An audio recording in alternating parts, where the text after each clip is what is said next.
Welcome to the Autistic Licence podcast. I'm Leo in London. I'm Shauna, and I'm in Carrickfergus in Northern Ireland. We invite you to listen in on our conversations as we experiment with unmasking in an autistic space. We talk about what it means to discover we're autistic as adults, especially with established careers as therapists. We want people to know that autistic therapists exist and to broaden the conversation about neurodiversity. You're so welcome to join us, whoever you are and wherever in the world you are. We hope you'll find something of interest and connection here.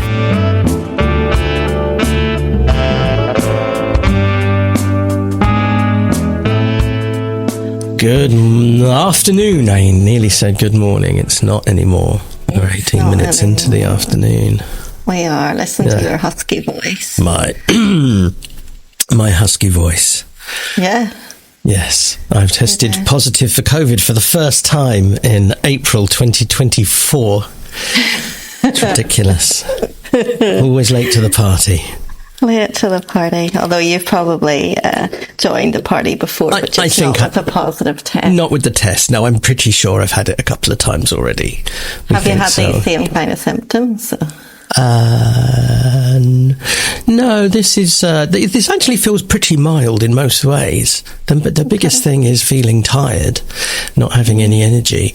But I've had a bit of a sore throat, and I know the one that's going around at the moment, everybody has complained of a very, very sore throat. Now here's a sensitivity thing. I know that our thresholds for pain can be kind of up and down in different circumstances. Mm-hmm. And I remember being taken to hospital in my 20s because I'd had a reaction to something and my throat started closing up. I was sent to the Royal National Throat, Nose and Ear Hospital.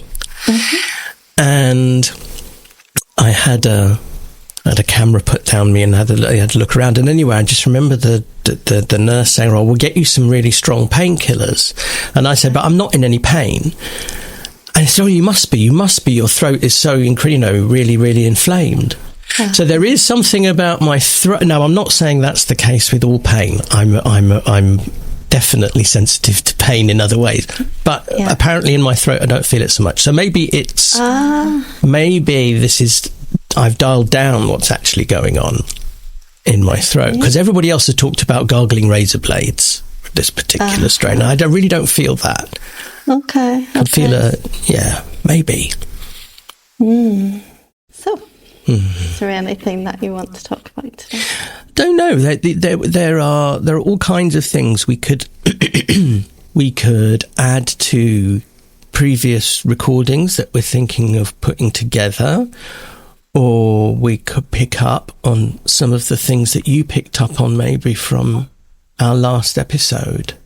Oh, you're right. Which was the loneliness of difference, and we've been saying this, that opens up so much. That's right. That we could come back to. Yeah, because normally I do our titles and our show notes, but I could not think of a title for the last one. And so I handed it over to you, and you came up with the loneliness of difference, and I really liked that title. I realised that it was relevant, but it also brought up so much more wider than what we had talked about. Almost like if we had had the title in advance, we might not have talked about the exact things that we talked about. Right. But we never do it that way. No, we don't. So but that title stuck with me. That's right. I forgot about this. And I said to you, we could probably just start with that title and see what else comes up. And because it felt, I think sometimes, a lot, I feel like I don't want to go back over the archives and find something. I just want to do something new. But I realised that because you weren't well this week that we might have to do that. But then you said that you were up for a call today and for podding. So we put the equipment on and see where we go. Okay, so the loneliness of disconnection. Does that have any relevance to being unwell? That, I imagine, not only just varies from person to person, but even if I just take myself as an example, and that's the only example I do have experience of, then it depends. It varies from kind of episode to episode as well. You know, like I was just saying, that the fact that it might well be that my throat is really inflamed or something now, and that I happen to have not a great deal of kind of pain reception coming from my throat from previous experience. So I maybe don't feel as unwell as I might do if... What am I sensitive to? Well, anything, as we said, to do with kind of airways or chest and other kinds of, pain in, shoulder pain, back pain, that kind of thing. That I'm really sensitive to, probably maybe more so than average. So even those differences depend on circumstance. So being unwell can mean that I want, okay. So forget all of that. I'm having a thought then about how I might be different as a person and maybe as an autistic person when I'm unwell. And that would be that I probably just want to be left alone more than I want to be fussed over. Even though it's nice, obviously, to be attended to when you're not feeling great, or that you might need more support or help with things, it also is a big burner of social spoons, social energy. And I don't have that to spare. None of us do when we're unwell. So I think I might prefer to just be left alone for that reason. Yeah. What do you think? I think I might be very different to that.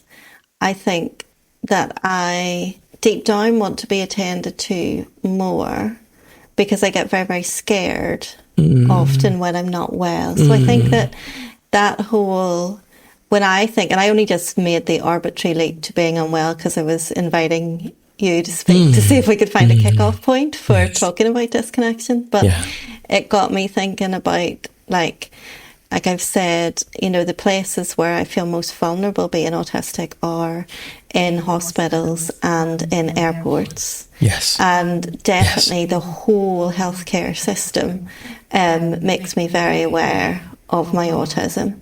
And so I can feel very disconnected and unseen for my needs in those kind of systems, and find it very, very hard to navigate, and would definitely, now that I have the lanyard, if I was in hospital, even for an outpatient appointment, I would definitely wear that in a hospital setting, because there's so many unpredictable aspects, so many lights, so much noise, people just assuming that they're going to check your blood and all sorts of things that happen. So I feel very, very, I guess I want to feel, is it disconnected? It's definitely very strange. It's very unusual in those settings. I feel like I can't even feign being calm. If I look calm, it's actually because I'm dissociated, but it's not actual proper calm. Like, I don't trust healthcare professionals, and I don't feel at ease, will never sleep in those kind of settings. And I'm always overly grateful when someone does actually seem to attend to me and does actually seem to see me.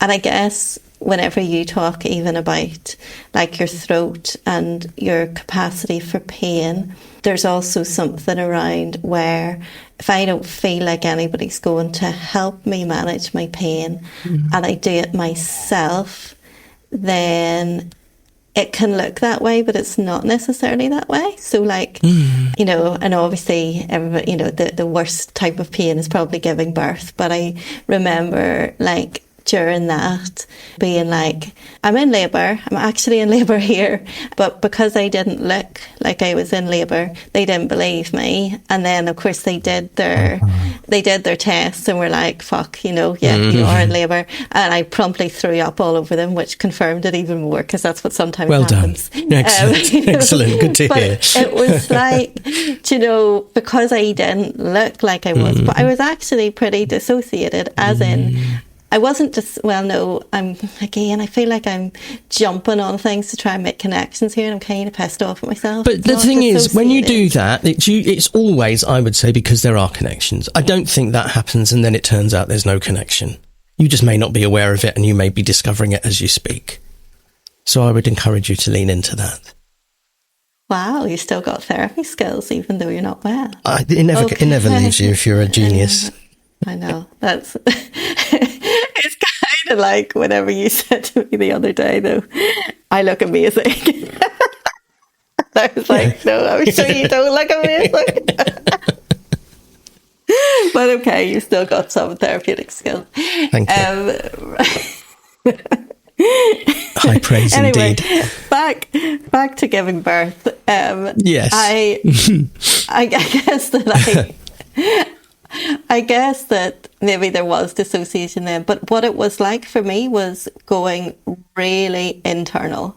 It was like, none of you guys are going to help me, so I have to do this myself. Yes, I have to tune well into my body. Yes. I have to notice what's going on here. I'm going to be having to attend to this because this is very, very, very, very important. You know, and it happened again because my labour was like ridiculously long, and I was in my second overnight of it and I couldn't keep going, and I consented then to an epidural, which is meant to take your pain away. And it did take my pain away, but it didn't take my sensitivity to what was going on, like the contractions and that. And you're not supposed to be able to feel your own contractions. So the midwife was, whenever you've had an epidural, so she was like kind of going, right, I'll tell you when to push. Yes. And I knew when to push because I could feel my contractions. I just didn't have pain anymore. But at that stage, I was very highly attuned to what was going on. She was really surprised that I was able to do that, which again, all of these things, this whole sequence of stuff just made me less and less trusting of them because they were not trusting me. And I didn't fit their model of how it's all supposed to happen and how they're supposed to be in charge. And it all seemed like they didn't even know. Like, I felt like I was going to die. I was in so much pain, and it was all, I was totally and utterly overwhelmed. But I couldn't get that across because I clearly didn't look like I was completely overwhelmed, because I was really silent as well, because I was so focused on what was going on. I didn't scream, I didn't do any of that.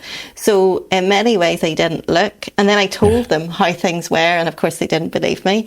And then they checked my body and I was right. But it was like a sequence the whole way through. And I think there's definitely like a disconnect there between my experience and definitely a dangerous, risky feeling of being on my own with this when I shouldn't have been on my own with it. Not a preference, though. I think so. I'm finally getting back to what you kind of triggered whenever you said your thing about wanting to be on your own. I definitely didn't want to be on my own. I would have loved and needed, really, really, really needed someone to be present with me, but no one was available, and they kept on proving that they weren't available. So it just felt not accessible. But that still scares me, because more often than not, that's my experience in healthcare settings. So I just don't expect anyone to be there. But deep, deep down, I kind of wish that it was possible. If I could pay for it, I would. Like, for someone to actually be there. That's a very important definition of dichotomy, really, isn't it? You know, the a really stark difference between two things being very different, but, you know, looking like one of them, but actually being experienced at the other end of the spectrum, looking like you're fine, looking like there's no distress, and actually there's intense pain and intense distress. Even more so than I didn't have the capacity. Couldn't shout or couldn't scream or couldn't. It's like being in a very, I guess it is dissociated, but dissociated is wrong because it was so. It was, but you were very aware. Yeah, that's it. Yes, you're very aware. You're totally aware of all of that going on. Whereas dissociation traditionally, I suppose, means that you take yourself away and it wouldn't matter anymore somehow, or you'd be closed off from those difficult feelings of the distress, the pain. I guess I dissociated from the staff. I dissociated from the surroundings and got on with it myself. Yes. I'm trying to work out why I'm using that word when it really, I wasn't dissociated from my body. Definitely wasn't dissociated from my body, which is what dissociation normally is. You were dissociated from expressing how your body was feeling and expressing your emotions visibly, not internally. Yeah. Yeah. That's what I hear you describing. I've heard you describe that before. And the dichotomy then is between the feeling that only you can deal with this because nobody else is going to, and the desperate need to be attended to and to feel safe, because to have to do it on your own feels so dangerous or frightening.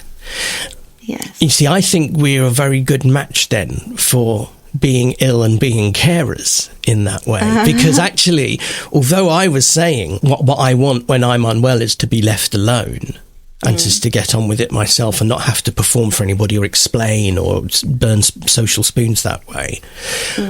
But if I'm with somebody who's unwell, I really want to attend. You know, I have this very servile kind of, it's a core value, servility in that way for me, to attend to somebody's discomfort, which then kind of comes back to something we've talked about a few times before about my okayness being dependent on other people being okay. So if I can actually do something in an attentive, useful way, not in making a fuss just so that I feel better, but if it actually has some, well, I suppose it's why we do what we do as well. I mean, we're in a caring profession. We absolutely attend to people in ways that perhaps haven't experienced before, given our specialism. So yeah, I'm not exactly doing what you're supposed to do, which is to live up to the do unto others as you would have them do unto you. Because if I did that, I'd leave everybody alone when they were in distress. And I really don't want to do that. Yeah. I want to attend to you in a way that I would not necessarily want you to attend to me. Okay. But that's also what happens with trauma as well, and we try and not perpetuate it. And deep down, the little ones within us maybe kind of wish that they could be attended to in a way that we, stop interrupting me, I'm in the middle of a flow.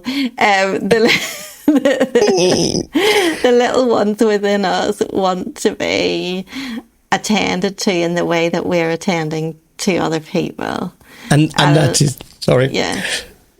Okay, you can talk, but I really could have got something good out there. I know you could. Carry on. It's just that it's a thing that happens quite a lot, where you actually picked up from where there were parts of me going, actually, no, that's not entirely true. I do want to be attended to. And then you kind of spoke for those parts by describing them yourself, which is why I found it very, very difficult to contain myself, because you're kind of speaking the next bit that other bits of me wanted to jump in and add. Okay, I get it. Don't leave me alone. Don't leave me. Well, that's good, because I have responded to those parts in you over the last few days. Yes, very much so. And even though that I'm like listening to you saying this now, I'm also aware that we have had some conversation around that, whereby I didn't want to be too much, but I also was expressing the fact that my experience was that you weren't giving me enough information. Yes. And it wasn't to... Okay, yes, it must have been to reassure me, because I know what your vulnerabilities are, and so there's certain information that I felt like I wanted and wasn't getting. Yes. So of course there must have been elements of reassurance and wanting to, or wanting to know where things were at. So I can't say that that's not there. And that's another element of how you and I attend to each other, because there's attending to in both directions there as well, because there's also your own anxiety. It's not just actually that's not fair. It's not just anxiety. Actually, we have always communicated in ways that where I'm aware that you need lots of context and detail. When you've been inquiring about me this week while I've been unwell, there are contradictory things going on. So on the one hand is I might be holding back on information, not because I don't want to worry you, which might be the case with other people, but simply because of the banging on about myself thing, or the you wouldn't be interested in that much detail kind of thing. But against that, your curiosity and your questions do make me feel very attended to in a way that's really that I realise is important to me. So these are really contradictory things. It's very difficult, I think, except I've been consciously, I think, trying to address that in the last day or two, to give you more information, to update you more regularly and try to let go of that horrible feeling of, here's an update about me. You must be so interested in what's going on for me. And also knowing that a lack of context or detailed information can create anxiety for you. So there's me attending to you in that as well, I suppose. Does any of this making sense? It's concerning me that it sounds like I'm being neurotic. Well, that's not what I experience at all. Not at all. Then all about me and my anxiety, because I haven't actually been experiencing anxiety. I have experienced frustration, and I've said that to you, yes. that I haven't got the kind of information that I'm asking for. Yeah.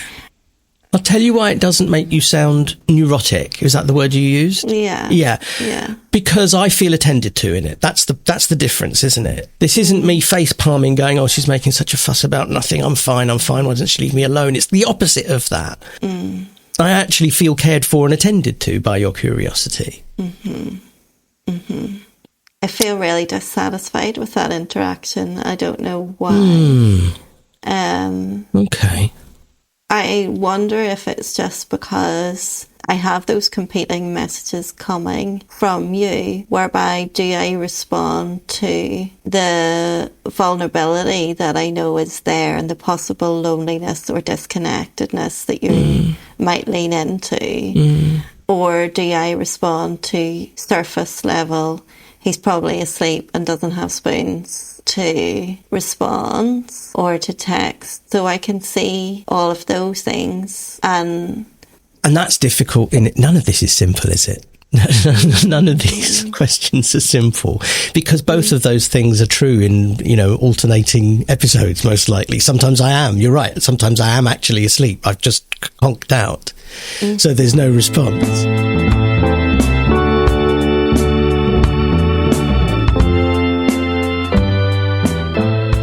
I wonder, does self-sufficiency tie some of this together, where if we're lonely and we're disconnected and we have to do everything ourselves, then we become highly self-sufficient. But then in some cases we can't be. No. I mean, I can be self-sufficient to get myself through certain things I have to do. There's other things I don't, and maybe that's why I have to wear a lanyard or ask for help. Many things I just avoid. I don't do. Or I wait until the day to see if I've got the spoons on the day to do the things. Or if something is completely undoable, then I'll just reach some kind of a roadblock until I can find a way through. So I've got an email in saying that school want to meet with me for Lana's annual review, and it's a complete roadblock for me because the last time it was a total shit show and I was really, really, really traumatised afterwards, and have had to take lots and lots of steps to protect myself for the past year and to moderate the contact. But now it's rolled round again. I have complete roadblock because I don't have the self-sufficiency to do that. I did it last year and it was too much for me. I have lots of parts of me going, don't do this to yourself, don't do it, don't do it, don't do it. And it's beyond my capacity to deal with. So there's certain things that come along like that where it's just, I can't. My self-sufficiency is not capable of doing that thing. Now, there obviously will be a way through at some point. I don't currently know it. This, for me, it would be like travelling without a lanyard. Wouldn't do it. Just wouldn't travel. Wouldn't travel again. Or turning up to a hospital appointment on my own. I don't do that. Yeah. I have to be accompanied. So there are things in life that I don't put myself through anymore. I guess what I'm trying to say is that there's limits. to self-sufficiency that are different for different people. For some autistic people, it might be, I never go to the doctor, and therefore they get incredibly unwell. And they can't pick up the phone, so they can't request an appointment. You know, there's people are in a lot worse situations than me, or they can't ask for financial assistance, or they can't ask for whatever it is that they need. We have limits to our self-sufficiency, and I guess that in the past I might not have realised that, but I'm very, very, very aware of where my vulnerabilities lie and what exceeds that capacity, and I might not have known that in the past. It was just a tangent about self-sufficiency. And maybe for you in healthcare and health needs, you're saying I want to be left on your own, but what if your chest closes over? You know, you can't be left on your own. No, you're going absolutely. to need an ambulance. You're going to need correct. someone to ring a doctor. You're going to need pharmaceuticals. Yes. You can't do everything on your own. Definitely not. And that's a tipping point for me anyway. That's where we talked about this before, that's where I become very comfortable in just handing over responsibility for my care to professionals. Rightly or wrongly, because they're not always great, but it is quite a well-defined and sharp dividing line there between I'll deal with this on my own, I'll deal with this on my own. Call me an ambulance, get me to hospital, give me all the drugs, do all the tests. There's nothing I can do now. I mean, that's a complete absolution of responsibility at that point. Yes. Other than, no, that's not entirely true, because what I will also be is very compliant. So I'll do what I'm told. For sure. When a specialist person tells me that you need to take this and you need to do that, I will just do it. That's very easy for me. But again, it's because I'm handing over responsibility. I'm not trying to hold on to, I know best here. But then, you see, that's because I've probably not had to in the past. See, I don't even know if that's true now. There are probably many examples in the past where I have been handled badly and just not being aware. I have to think about that. Because that then throws up what you've experienced in a number of situations that you've described, where you can't trust the person or the infrastructure or the institution that's supposed to be looking after you and your daughter. I know. And that's the thing. And I think that, you know, it's those kind of emergency situations where, I mean, I know my charts would show that I wasn't in actual danger of death whenever I was giving birth, but there's been other times, like when I was rushed to hospital I had anaphylaxis.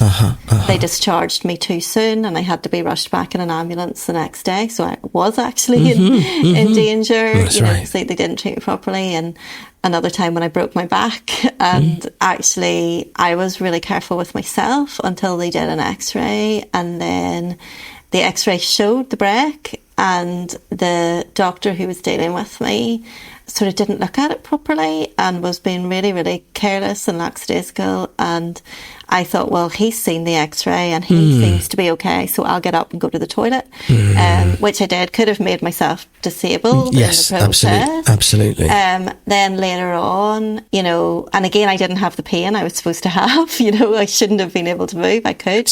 But because I knew my back could have been broken, I chose not to move. Not because I couldn't move, I chose not to move. Then because of his reaction to the x-ray, I thought, this is fine, actually. He hasn't put me under any restrictions. So I got up, used the toilet, then a nurse started panicking and was like, I've just seen your x-ray, you oughtn't to be moving. And, you know, they moved me to a ward and kept me, you know, did all this procedures and kept my back stable and had like 5 people lifting me or whatever. And it was a complete change from how this first A&E doctor was responding.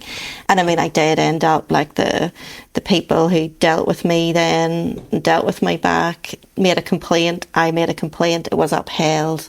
He was negligent, but that doesn't take away from the fact that I had another experience of, you know, somebody not doing their job. That did not help build your trust. It didn't help build my trust. And it wasn't kind of negated by the fact that then the next people dealing with me were competent. It was because, you know, that obviously could have been the difference between whether I ever walked again. So like the stakes are high on all these situations that, you know, then makes it difficult to trust very much.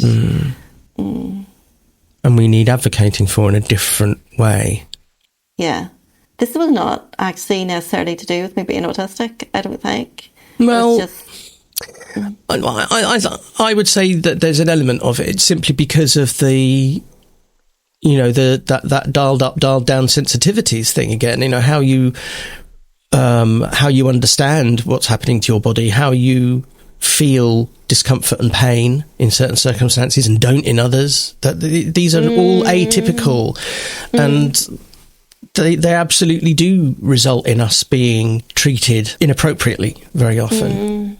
Because it's not what people expect. People expect someone who looks like this and is expressing these noises, that they're in this much distress. Yeah. Unfortunately, or you know, what should be fortunately, is that we often can be very eloquent and describe these things with language very, very clearly. But if they don't match up to the expected presentation or fuss or... And then we're caught between the stop making such a fuss or the opposite of that, keeping it all to ourselves. We both do both of those, probably, in different circumstances. I do. So it's very difficult to get taken seriously, because either you're seen to be expressing too much distress for the perceived amount of discomfort that you should be experiencing, or the other way round. Or too little. Yeah.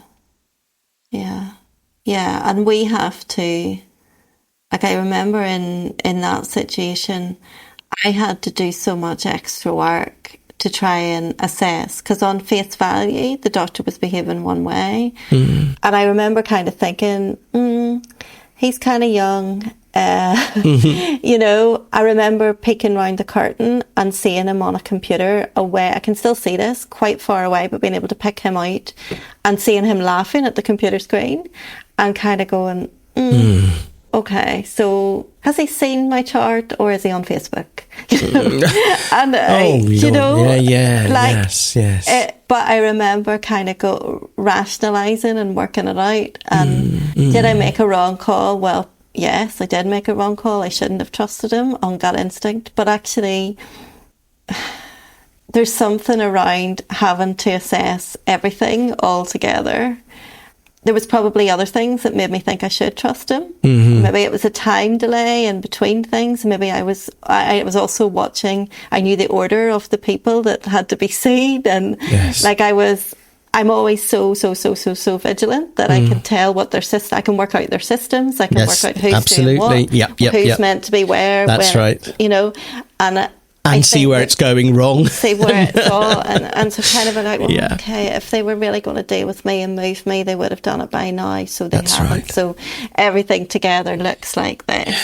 Yes. But actually, the older I get, I'm probably more looking for the negligence rather than, you know, so kind of maybe reassurance.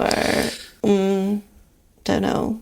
Or not able to bring in that without really clear proof that I can be reassured that something's been done right.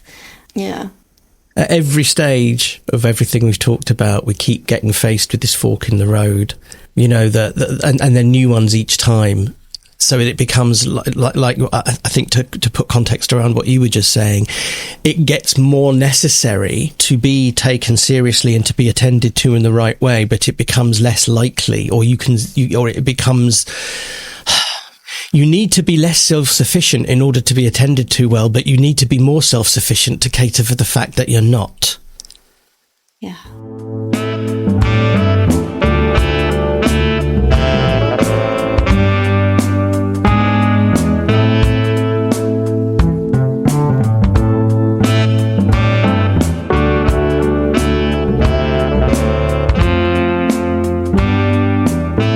In hospital, I can just let go and go, you deal with it now.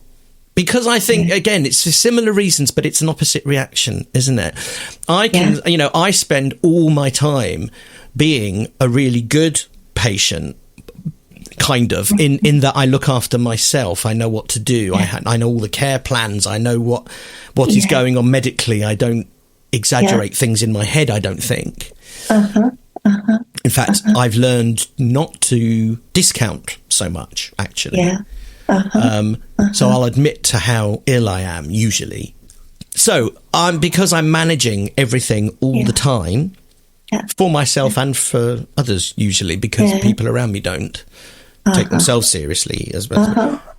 So when I get to hospital, I can just let go of everything. I'm in a safe environment. I've always... so I hadn't thought of this.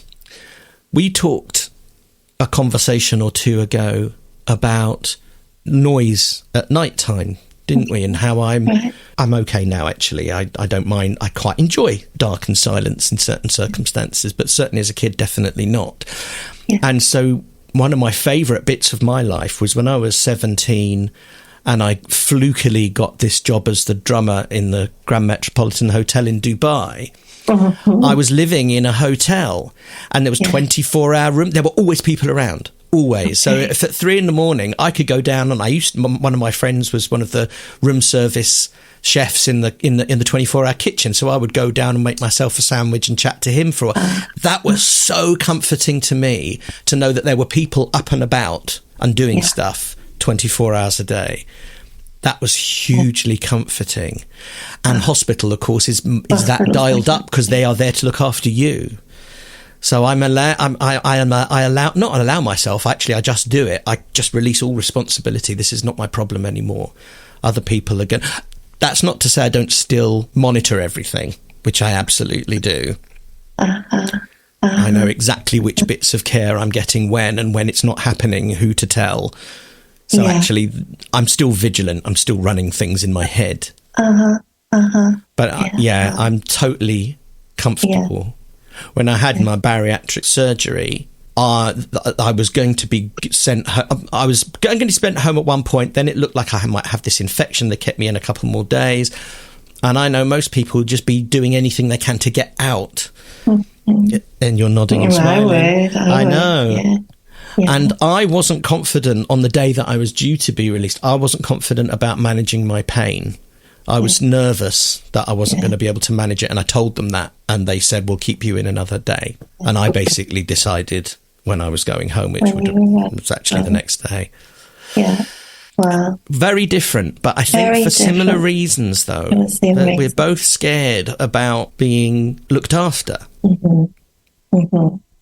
Yeah, and I don't like all the, like if someone's supposed to be looking after me, but they're just going to like come round the curtain. And I'm not going to know they're going to come round the curtain. And like, then I couldn't switch off. Like I couldn't just do that. Like what if I fall asleep and they want to take my blood pressure? They want to do, like that would just petrify me if I was to wake up and someone be doing something because of the disorientation. And I think that things like that are why I can't sleep and I don't know when they're going to look in. I hear the footsteps and are they coming to me or are they coming to someone else?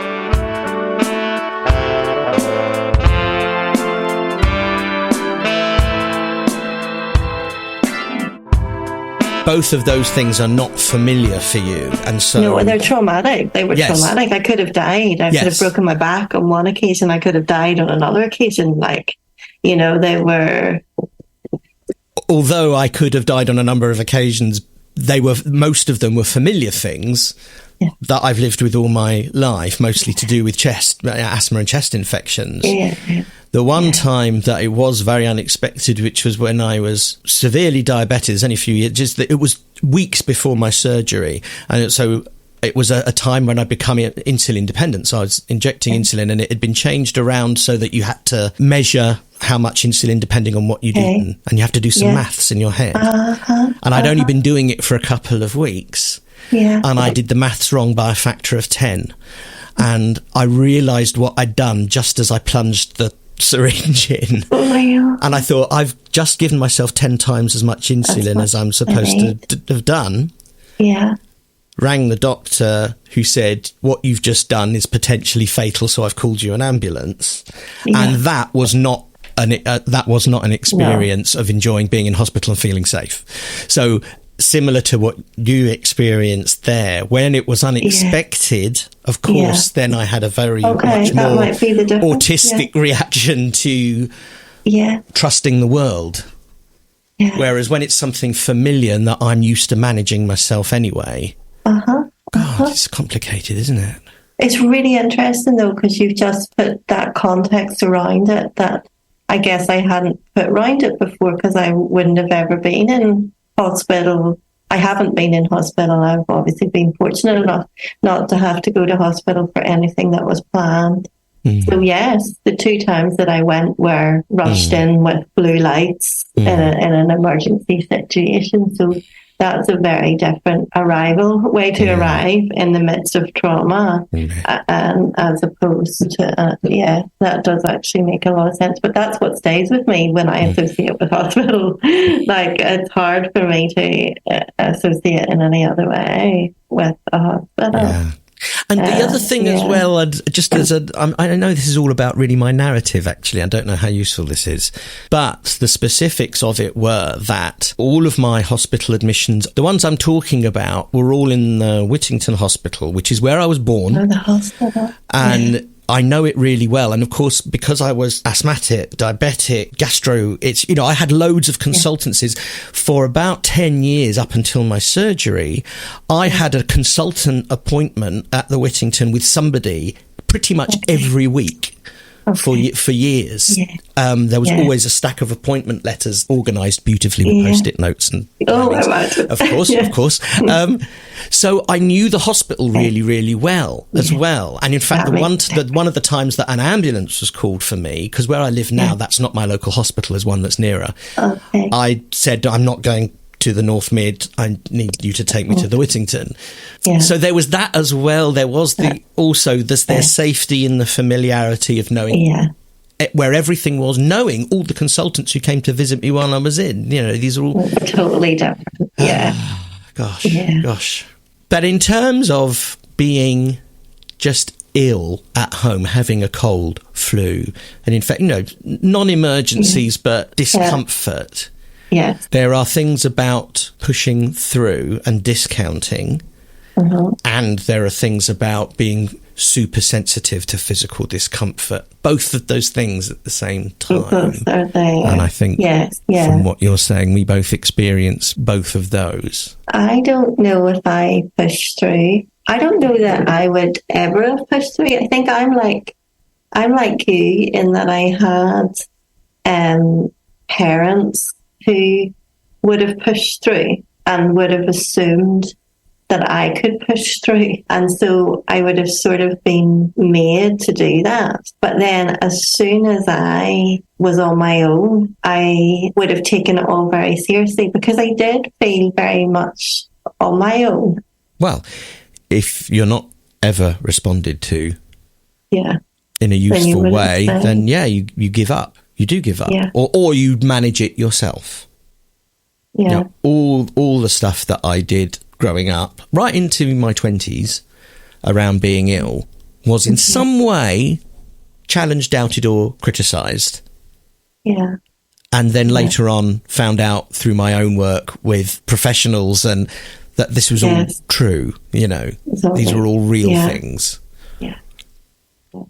And so many people that I work with are in situations like that, with medical care and trying to get heard. So that must be an autism community thing. One of the best bits of medical intervention I ever had was respiratory physiotherapy. So in other words, somebody who taught me how to breathe, how to manage coughing fits. She was amazing. I'm tempted to try and track her down and bring her onto the show, because thinking about her now, she understood, I think, that there was something going on with my neurotype. The way that she handled me psychologically has stayed, really, really stayed. Like, for example, this was when I had pneumonia. That's when I first came into contact with her, and then she had to do a nasal endoscopy to put a camera up my nose and down my throat. And I have such a gag reflex and a thing about choking because I'm asthmatic. I felt that I'd handled it really badly, and I was apologising afterwards to her to say, I'm sorry I made such a fuss, I think is what I said. And she said, you need to dial that down. That self-criticism about how you handle things, you need to dial that right down. Right. And that, of all the thousands of interventions I've had, is really, really stuck with me. Yeah. And again, just validated all this stuff about the weird noises I make when I cough because I'm trying to suppress my cough. That I was not told off for, but criticised. Why are you making that stupid sound?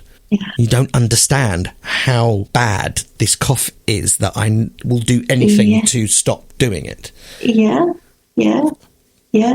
But the question wasn't, why are you making that? Like, why do you feel the need to make that sound? Let me understand. Because it must be something. It was stop doing it and making a fuss. Stop doing it. Yes. I don't like that sound. I don't like to hear that sound.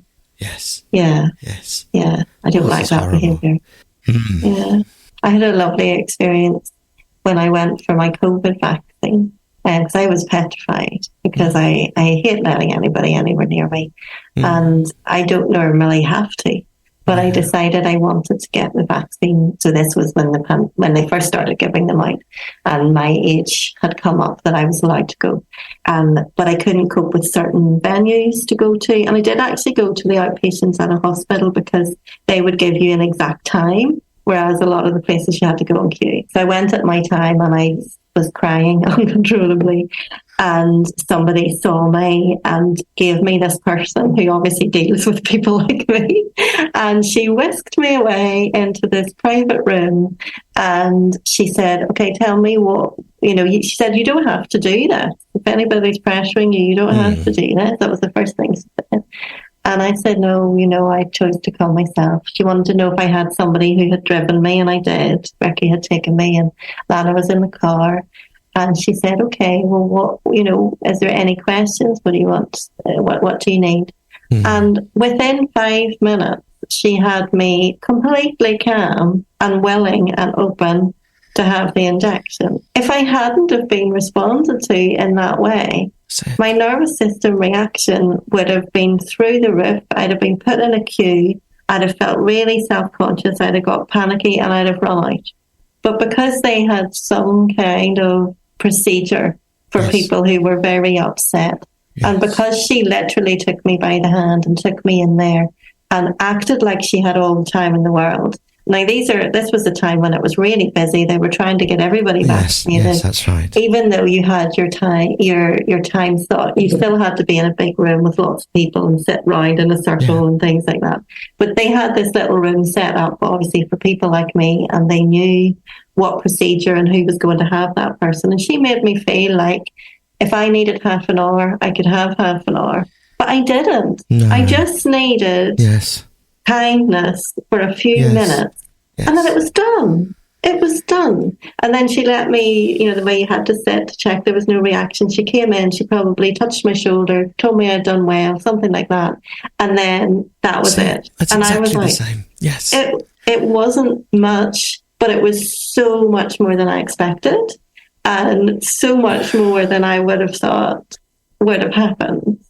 You've really solidified two things for me. One, I really do want to get back in touch with that respiratory physiotherapist and see if she's willing to talk to us, because she did do something that was very simple but quite magical that is probably quite universal. Yeah. And two, and we've said this about other things before, if you give everybody the treatment that we respond best to, everybody benefits. Nobody. It's either going to make no difference or it's going to make things better. It's not going to make things worse for anybody. Yes.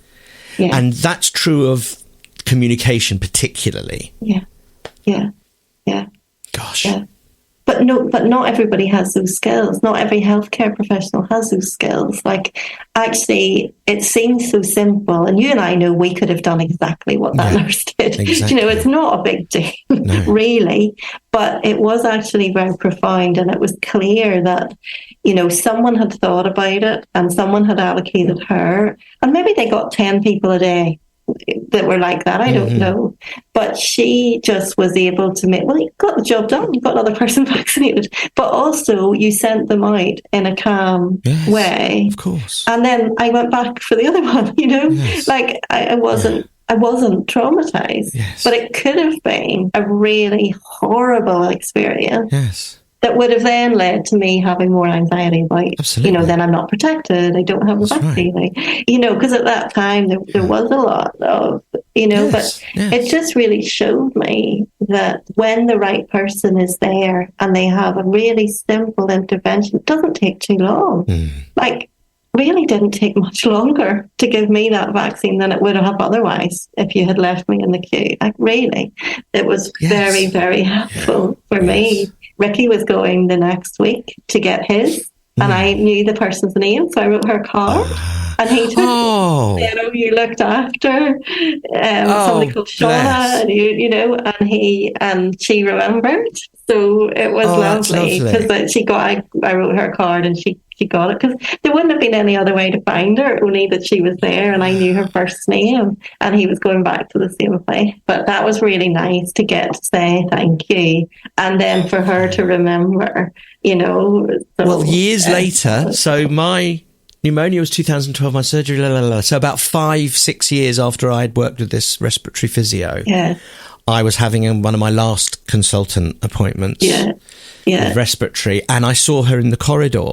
And by then, of course, I was a very, very different shape too, And I went over and I said, I doubt if you remember me, and she absolutely remembered me. And she did. And I was able to exactly the same tell her how important how she dealt with me that day was. Yeah. And that, look, now what's happened, and that I've taken myself seriously and I've had the surgery and blah, blah, blah. Yeah. That's wonderful. Yeah.